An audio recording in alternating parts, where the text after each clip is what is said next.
Okay, hi everyone. Welcome back to Ada Byron. A last-minute change to the schedule. Carla has heroically brought forward her talk.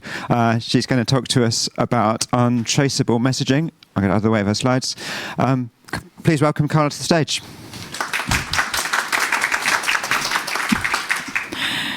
Hello. Thank you for being here, for welcoming me again. This is my second talk, and just in case you weren't in the previous talk, I'm going to introduce myself a little bit again. My name is Carla Grigio. I'm an assistant professor at Aalborg University in Denmark. I work in the Copenhagen section, and I want to emphasize a little bit that I'm an assistant professor because I'm coming from academia, and what I'm going to present today is a research paper that was just accepted to the Proceedings of Privacy Enhancing Technologies journal. It's very cute because the conference is called Pets. Then people talk about pets adoption and why people adopt pets and the barriers of adopting pets. And it's really cute. The paper is called User Perceptions and Attitudes Towards Untraceability in Messaging Platforms. And it's work that I did together with Boel Nelson from Copenhagen University, Stefan Schrammek from the University of Tokyo, and Aslan Askarov from Aarhus University in Denmark. You can get the preprint of the paper. It's not officially published yet, but the preprint is online, and I will also share the link at the end of the presentation. So in the type of work that I do human-computer interaction research, and recently I've been also doing research on usable privacy, and this means that I not only study technology, I mostly study people. So I want to invite you today to put yourselves in the shoes of my research subjects before I tell you anything else about this paper. So I prepared a Mentimeter so that you can follow along some questions, and you're going to see two user scenarios that are exactly the same user scenarios that I presented to the participants of my research study in an online survey. So the QR code is about to disappear in a second, but you can still join via menti.com and use the code that appears up there. So we have 13 users. Now, talking about privacy, security, and trust, I'm placing immense trust on you right now, okay? So this is the first scenario that the users of this study had to read. So Alice is a member of parliament. She recently confirmed that an alleged case of corruption involving people of her political party was indeed true. She feels that the people involved should confess and resign, but her party plans to keep denying it. So she wants to send Bob, a journalist, some confidential documents that expose the corrupt party members, but she's afraid of being caught as the whistleblower. She wants to leave no traces of communication between her and Bob, so instead of sending Bob an SMS or an email, she sends the documents via the app Texty, which is popular for its privacy and security features. So with this in mind, the question is, for you, what security and privacy features do you think Texty should have to prevent other people from ever knowing that Alice communicated with Bob?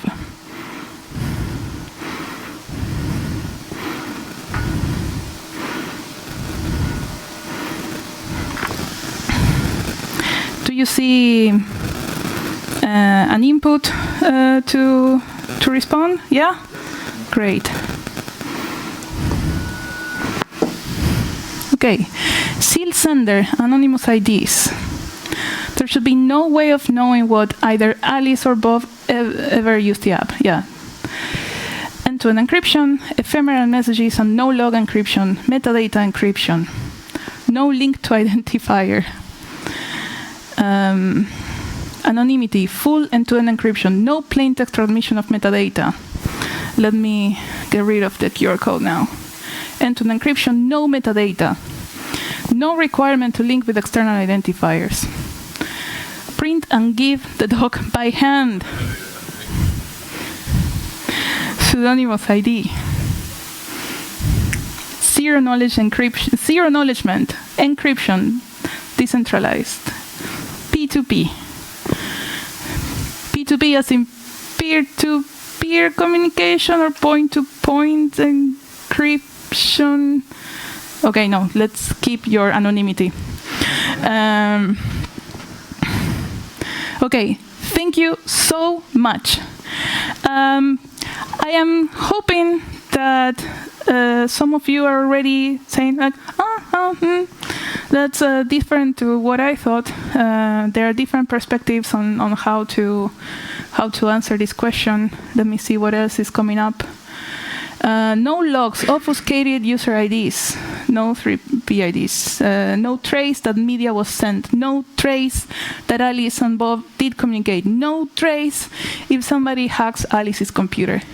What I would like to highlight from these answers, and this was a huge bet because I didn't know what you were going to answer, is I see some patterns in the data. I see that many answers are talking about end-to-end encryption, but perhaps are a bit more explicit from time to time. For example, full end-to-end encryption. Many answers here talk about metadata.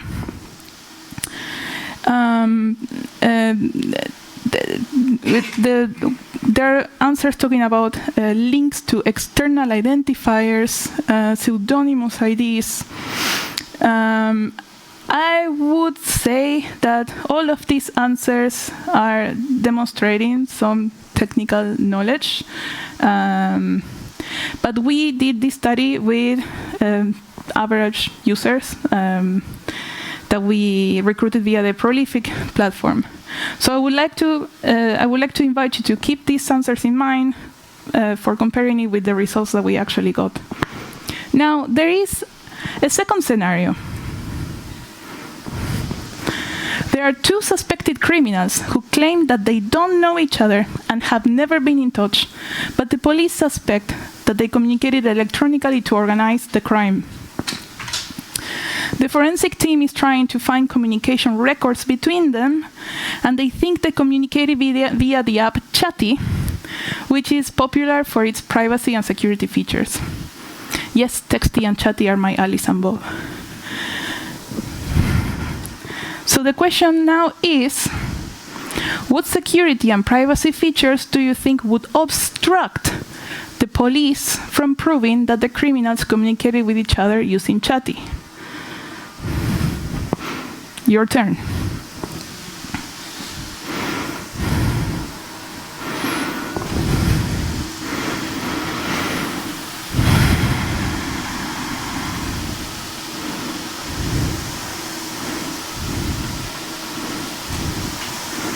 The ones from the previous question. Lack of metadata. Same as for Alice and Bob, yeah. Ephemeral message, metadata encryption, text encryption, not using Chatty. Chatty deleting metadata from their servers. Same as before. Let me remove the QR. Destroyable cell phone, nice, a new one.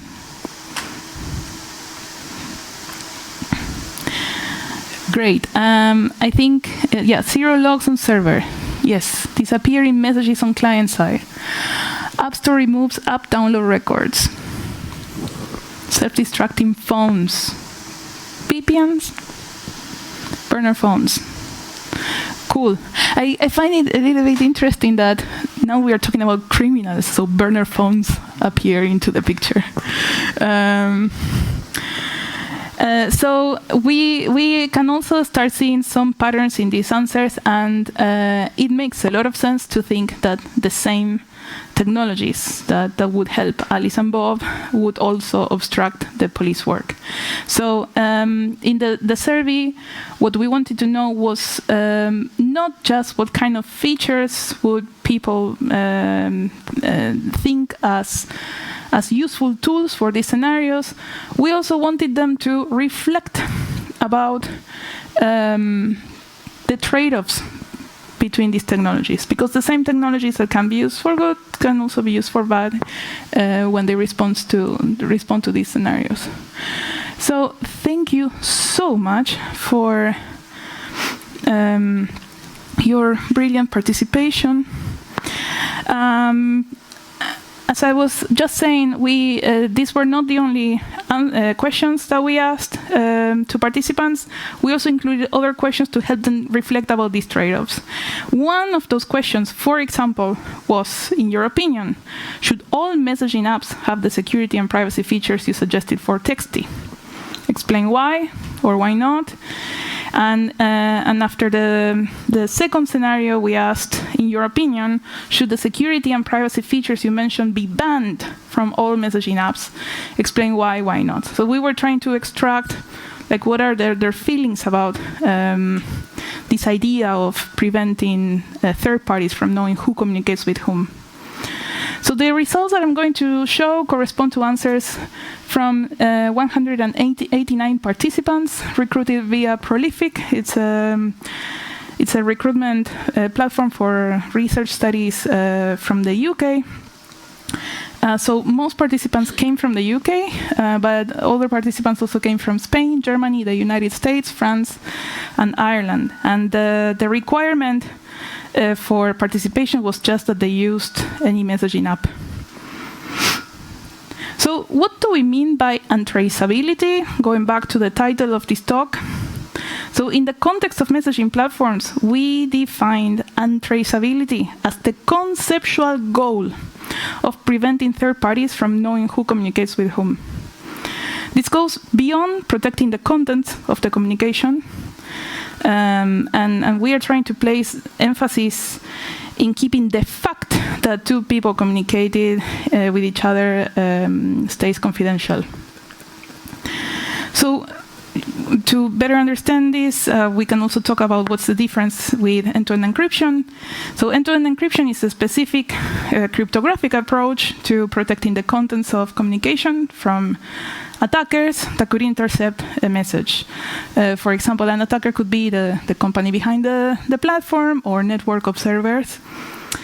And untraceability is something that we're thinking as a broader concept that is also concerned with metadata, as many of you pointed out in the answers. What metadata? Well, any metadata that could allow attackers from knowing that two people communicated with each other. For example, could be the metadata that travels with a message, stating what's the sender and the receiver of the message, which a company could keep logs of, including the timestamp of those messages. Or it could also be logs generated by network observers doing traffic analysis, not necessarily the company providing the service. So with this in mind, I would like to show you the results. So I thought that I was going to have less time for this talk, and I'm allowing myself to relax a little bit and maybe say a bit more than what I had planned. This is a screenshot from the paper where you can see all the different classes of features that participants perceived as useful for untraceability, given just their understanding of the scenarios as you yourselves read. So we can see, for example, that a little bit over half of the participants suggested something related to data encryption, but there were many other categories that we're going to discuss some. And to show you this, I also want to show you examples of how people expressed their answers. And I think this is probably a little bit of the other side of the coin to Andy's talk from yesterday about the two passwords and how hard it is to come up with vocabulary that users understand. I think it's pretty insightful to see how these participants expressed the features that they wanted for Chatty and Texty.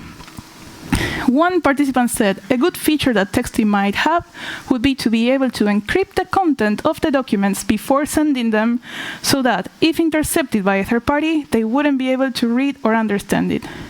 Once received by Bob, they could be unencrypted so he can read them. Mwah. When I analyze this data, I'm seeing a participant trying to explain in simple, colloquial terms that Texty should have end-to-end encryption. And the fact that this participant is thinking of end-to-end encryption tells me that they are considering perhaps Texty, the company Texty, as a potential attacker. They might also be thinking of network observers. But there's quite a lot of emphasis, there's explicit emphasis in the content of the documents. I think this participant is really thinking of the content of the messages and there are no references to metadata that are also very important. I mean, they are key to achieving this broader goal of untraceability. But overall, this is a pretty clear description of the feature that this participant wanted. Sometimes the answers weren't as clear. So, for example, some participants were very straightforward and say end-to-end encryption. Like, messages should be end-to-end encrypted. Other participants said Texty should be end-to-end encrypted. I'm not entirely sure what that means, that Texty should be end-to-end encrypted. And this one is my very favorite. I want a T-shirt with this on it. I can't remember the correct term, but if someone who isn't the user were to look at it, it would be all symbols, illegible letters, etc.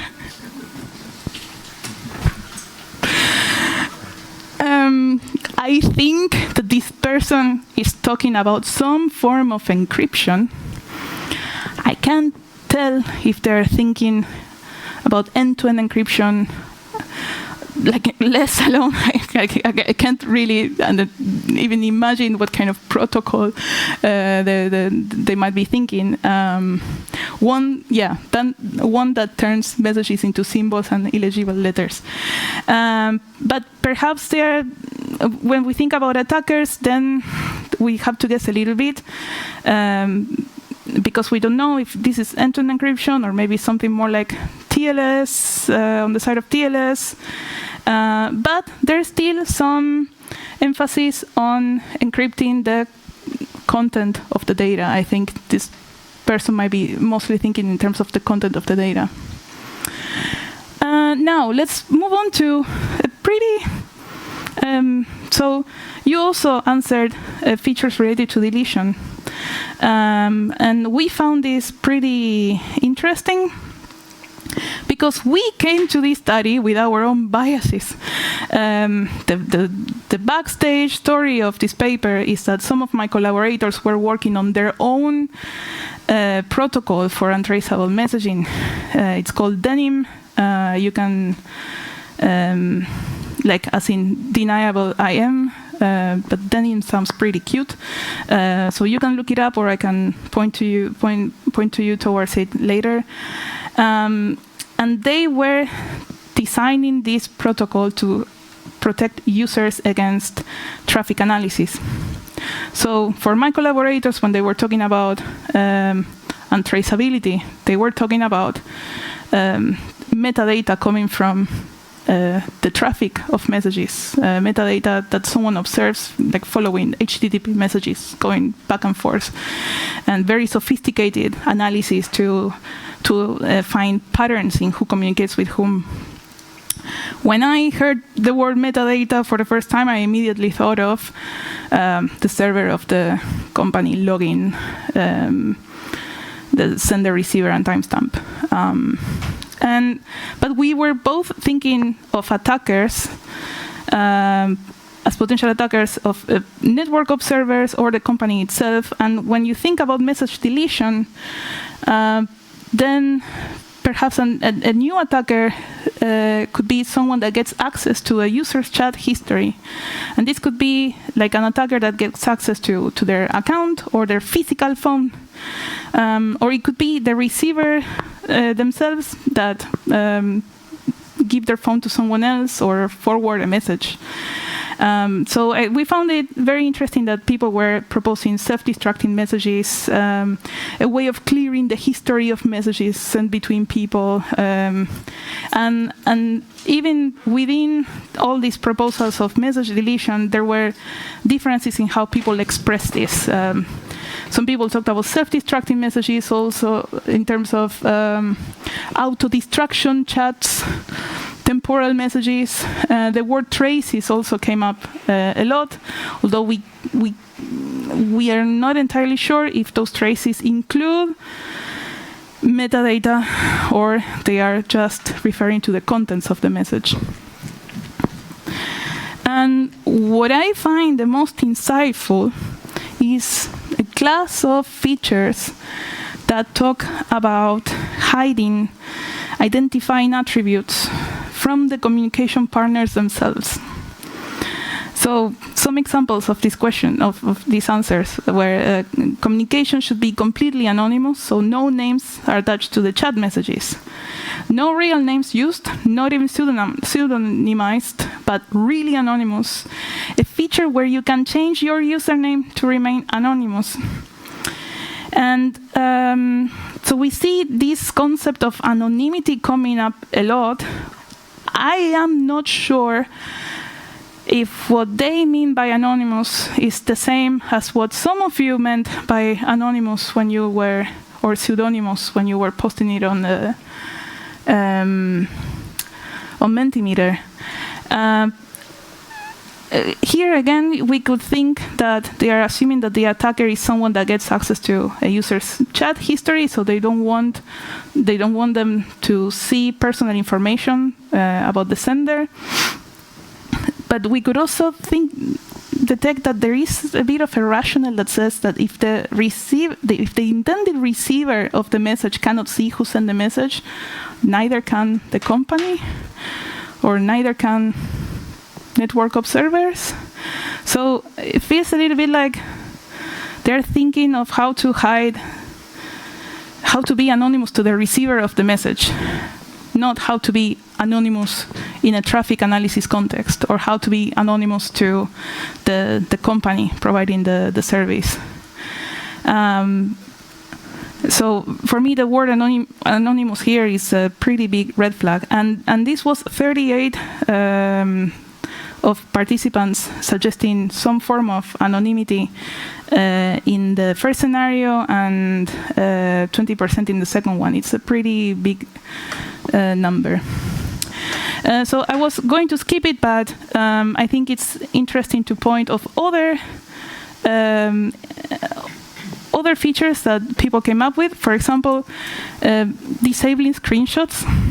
I think disabling screenshots is also thinking of the receiver as a potential attacker. And it's also worrying about what the user interface is showing. And it's not talking about the messages in transit. Definitely not talking about metadata. They're thinking in terms of what I can see. Minimizing data in servers, I think it makes a lot of sense. It also talks about the service provider as a potential attacker, and very few, but not too few, about 13% and 9% in each vignette, talked about untraceable IPs for example, using VPNs or IP obfuscations. These were the most maybe like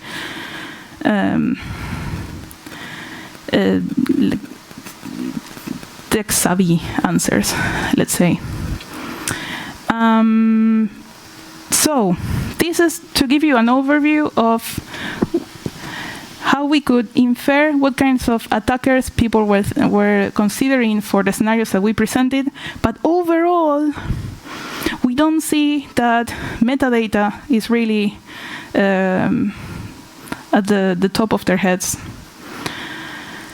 Yeah, they also suggested using Messenger with fake profiles. So regardless of how participants think that they can achieve untraceability, as I said before, we were also wondering about is this something they think it should be available in all apps, or should it be banned? How do they feel about untraceability overall? So we conducted a reflexive thematic analysis that is a pretty thorough technique to analyze qualitative data on open-ended answers. And we focused on trying to understand patterns in their opinions about untraceability. And we identified 3 trends. The first trend corresponds to a narrative relying on privacy as a human right. Excuse me if I assume who my audience is here, but I think maybe I don't need to explain this narrative in much detail. So, for example, some answers that were telling us that these people were thinking in terms of privacy as a human right was that they were saying, we all deserve privacy, or I should be able to send sensitive information without third parties finding out. People are entitled to privacy. And something characteristic of this perspective is that privacy is something that should stay a right to everybody, even if it is misused. So there were some comments like this one that said the features I suggested for untraceability should not be banned at all, even in democratic countries they might want to apply high levels of surveillance to their citizens, and this is not okay. We should have the right to privacy, and the fact that the apps can also be used in a criminal way does not take away from our right to privacy. So there were many answers in line with this one, where privacy, even when it was misused as a technology, was unnegotiable.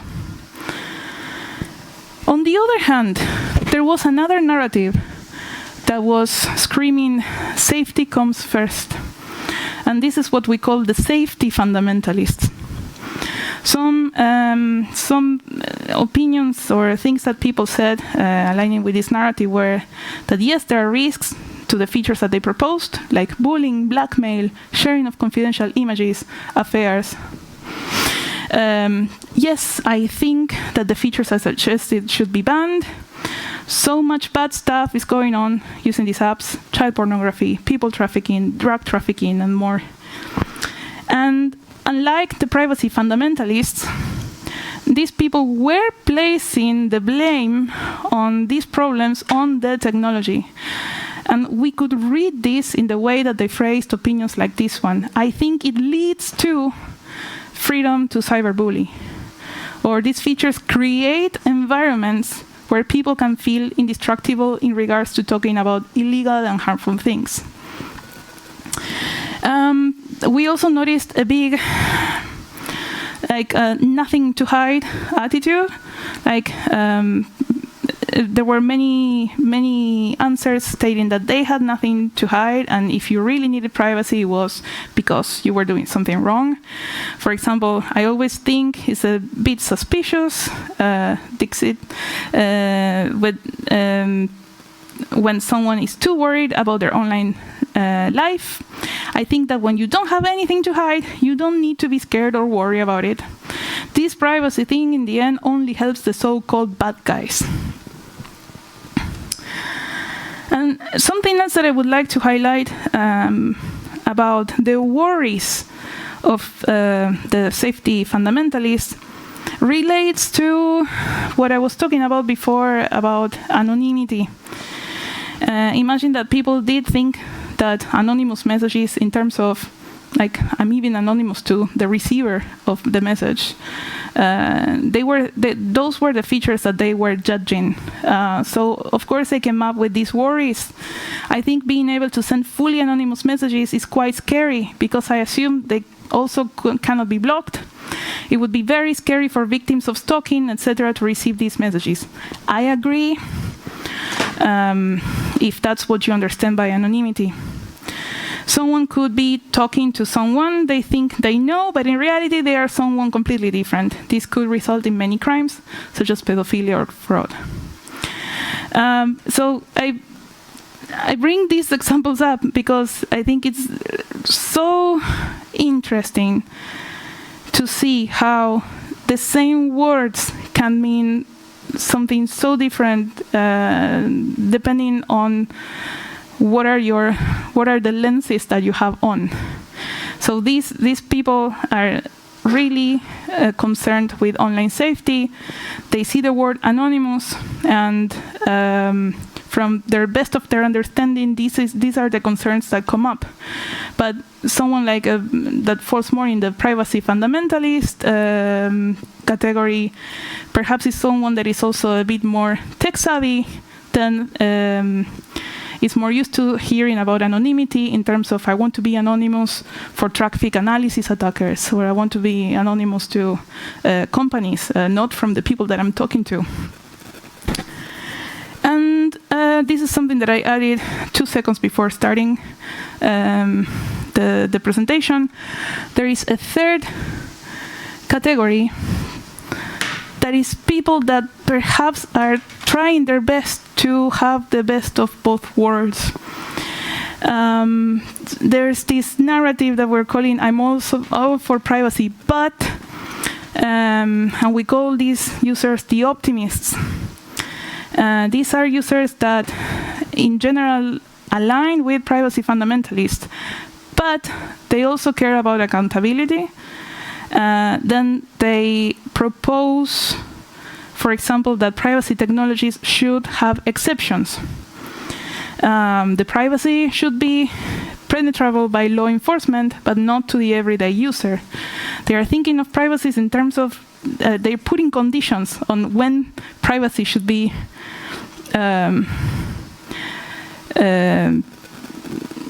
like sacred, and when it shouldn't. The thing is that, at least technologically, we haven't found a way of making these kind of exceptions. I don't think all messaging apps should have high security measures, as not everything in them is always highly confidential, like the original case mentioned here. Yeah, but I don't go around thinking, oh, in 20 years from now, I'm gonna care about what I'm texting today. And perhaps I only realized that something was confidential later on. And perhaps I don't even know who is getting access to this information when I share this data. So maybe you will find this that it resonates with recent debates in Europe. Someone feeling unsure about whether these features should be banned or available everywhere. Possibly, I think the features for communicating anonymously should not be allowed, as most people do not need those levels of security and privacy features. I think that sophisticated encryption should be banned for all standard communication apps, as it would help the police in solving and preventing crimes. However, there does not need to be a service where official agencies, etc., can communicate freely without their information getting into the criminal domain. I think what they're thinking about is, so if you're an official agency, if you're the police, you're allowed to use these apps. Other people can't.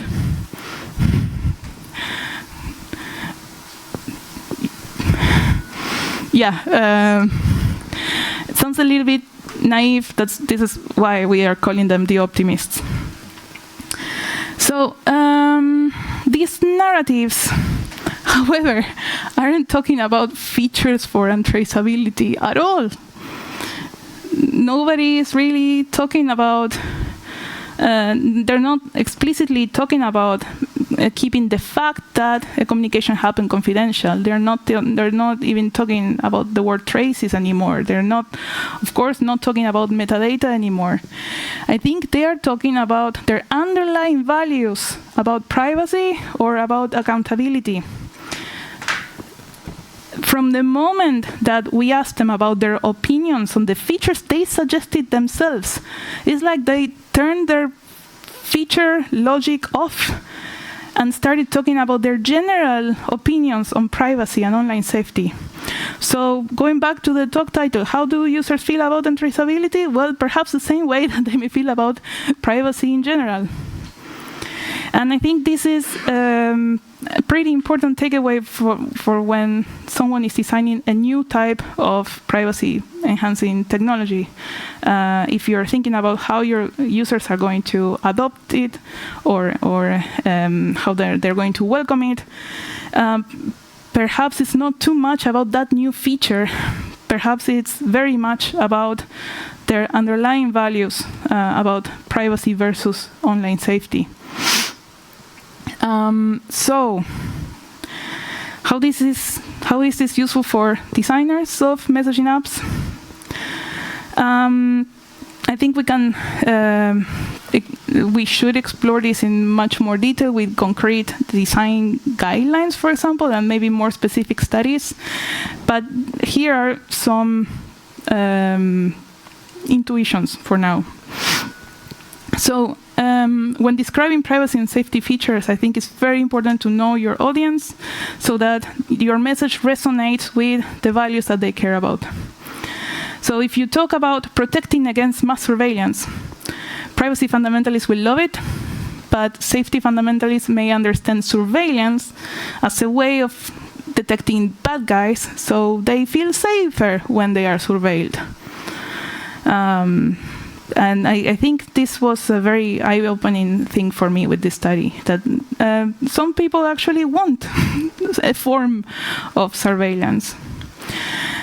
If you talk about anonymous communication, privacy fundamentalists might appreciate the extra level of privacy, but many others might misinterpret it, and safety fundamentalists will worry about bullying and harassment and having zero accountability for bad behavior online. And if you want to target both, this is like a new idea that we are discussing. Maybe instead of selling privacy as a personal benefit, maybe we can frame privacy as an altruistic act. The more people that use our privacy-enhancing technology, the harder it will be to detect whistleblowers and other vulnerable people that actually need this extra level of privacy. And I think maybe thinking in terms of this altruistic privacy perspective could be a way of catering to both privacy fundamentalists, safety fundamentalists, and everybody in between. So this is it. Thank you very much. I'm looking forward to hear your thoughts and questions, and thank you so much for participating.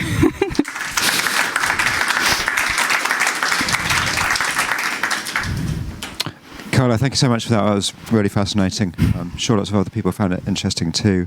We've got a couple of questions in the chat we can start with if you like. Yeah, sure. So Sky's asked, what is your guess on how many people would be willing to accept inconvenience in order to have more privacy? Feels like many people would intentionally instantly agree that they need all the privacy and protection possible, but when they see how much work it is to be actually untraceable, they will quickly get exhausted. I'm unsure if it would be really possible to have both. How many? I think these things change over time. For this study, we did not run numbers, for example, because the data is very qualitative, and I think we need specific studies about quantifying how many people would feel in one way or the other. But there were previous studies that, for example, also identify privacy fundamentalists as the people that might prioritize privacy over convenience. And I think one of the first studies, I might be wrong, but I remember something around 30% of like the pool of participants that they studied. But the big majority was perhaps what would be the equivalent of the optimists here that are called privacy pragmatists. And I think, if I remember correctly, this was at the very least half of the people. And these are people that, on a case-by-case basis, they decide, is it worth it to sacrifice privacy for this very convenient feature that I have? On a case-by-case basis, they might say, yes, it's worth it to go for convenience over privacy. I hope this answers the question. I think my intuition would be that today privacy and convenience are still very coupled with each other, and people will keep prioritizing convenience. Cool, thank you. Any questions from the room? Ruben.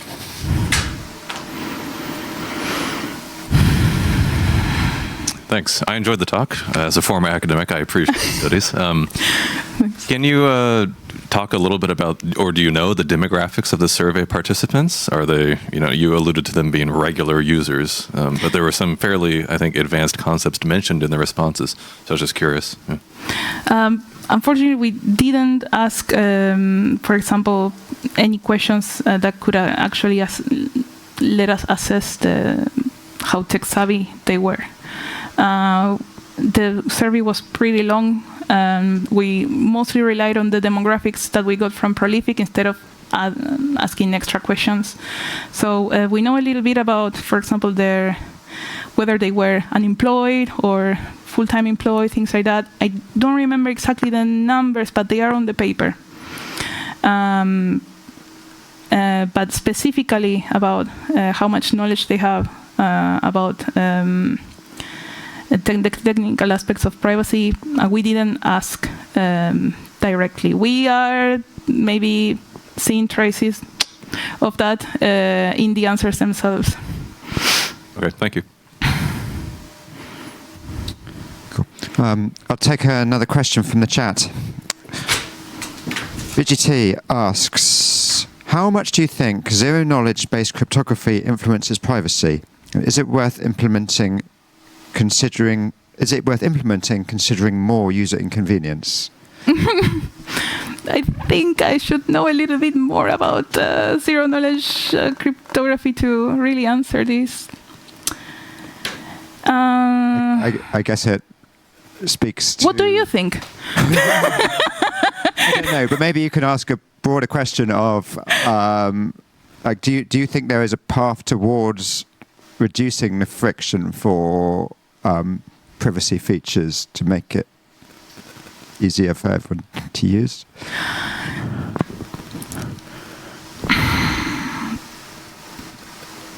I hope I don't disappoint the person asking this question, but I think the main point that I'm trying to make is that it's not always about making it easier to understand.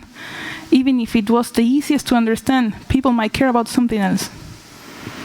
And we were seeing like a pretty big proportion, I don't know the number, but it was a pretty big proportion of answers that would correspond to the safety fundamentalist narrative.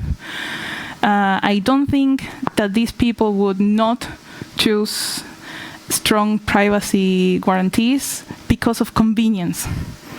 I think these people, they care a lot, but they care a lot about being safe from other malicious users. And then you could think of that as a convenience.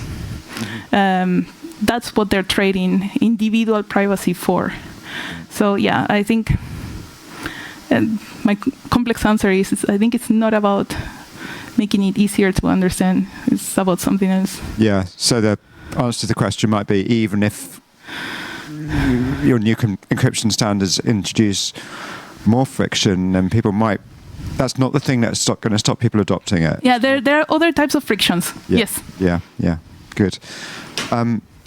Andy's got a question. Hey, did you ask any questions in the context of medical applications? Because, like, being untraceable, if you're contacting a clinic about a particular type of illness, might be a very relatable desire for privacy. No, when we were brainstorming about the scenarios, we didn't go for a medical context, but I think it's a good one. And again, to keep it more or less doable under 30 minutes, which was already a pretty long time for an online survey, we just went for 2 scenarios. But exploring other scenarios that might resonate maybe more directly with people on a personal basis would definitely be interesting, and I think could influence the answers.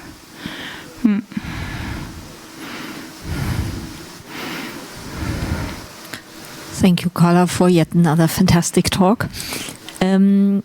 A comment, really, more than a question. I would like to raise awareness of context and bubble, because you are, you're kind of identified in inverted commas the more tech savvy and the normal user, and I think it's also a question of what people experience, like whether they experience cyberbullying of their kids in school. And I think that there is a key to open information and sharing knowledge.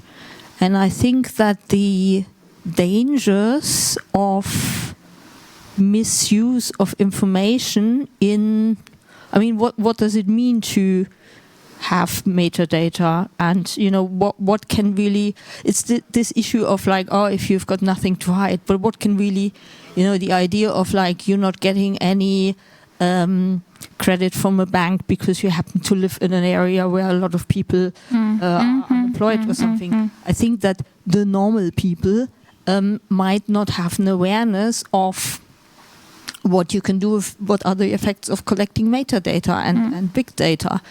And for me, a big opportunity is in knowledge transfer. Because at the end of the day, I find that there's the large scale of people who have more their focus on, as you said, like safety, and people have more like on freedom, and there are those both aspects. And if you have not experienced the other side or have a knowledge of the other side, then you will not come together in a compromise.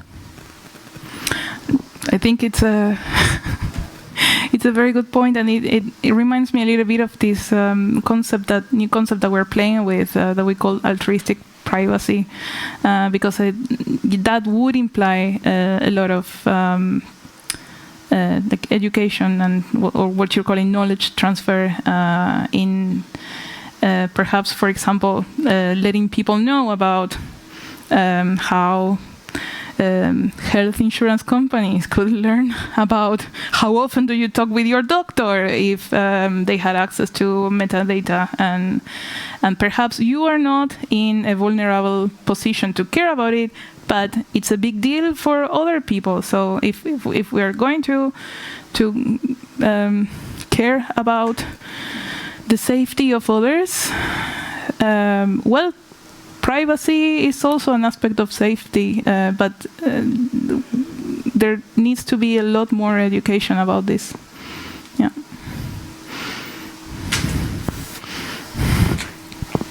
Another question. All right. With me. Hi again, thanks for the second great talk. I was just wondering, in a magical world where encryption and privacy is the default, do you think that the safety group would still will to give up this or not? Give me a second.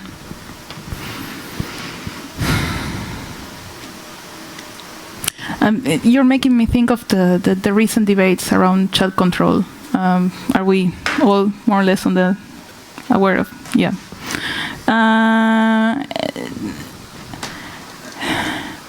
I don't know. It made me think that it's very tricky because while we were working on this study, perhaps like from our own perspective, we were all for like, yeah, we need untraceability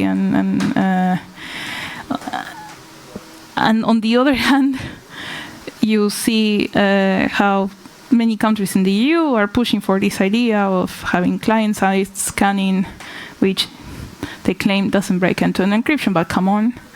And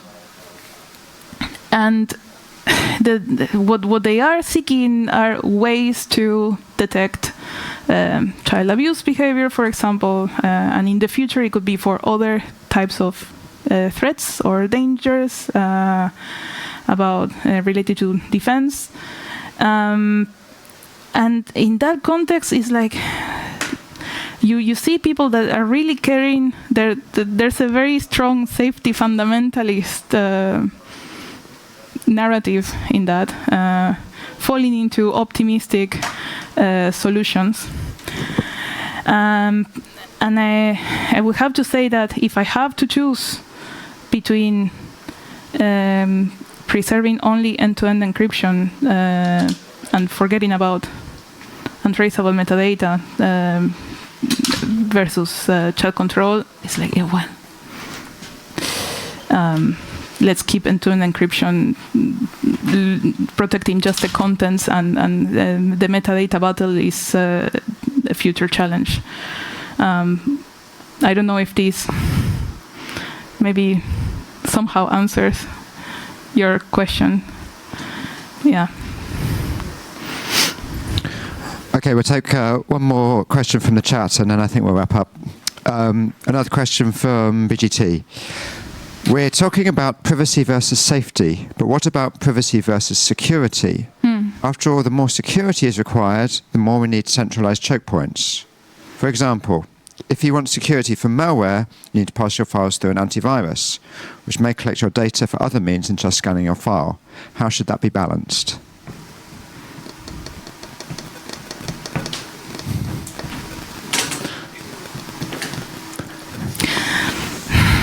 We'd like to challenge you.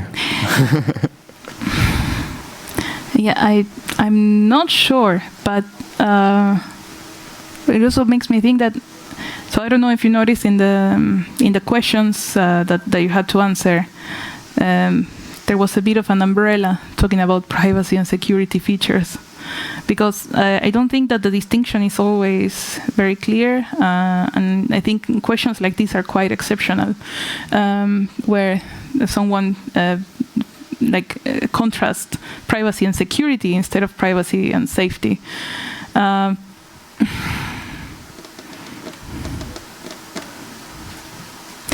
I don't know. I think generally I would also think of in what ways security is a means, like how are technologies coupling those two concepts together, and perhaps sometimes very often confusing privacy for security instead of thinking of privacy as something a bit more contextual or personal. Yeah, but I'm not sure. I don't have a direct answer. Yeah, thank you. Fair enough. Thank you very much. Okay, Carla's been very generous with her time. She was only meant to talk for 25 minutes to start with, so thank you so much. Everyone, give it up again for Carla. Thank you for participating.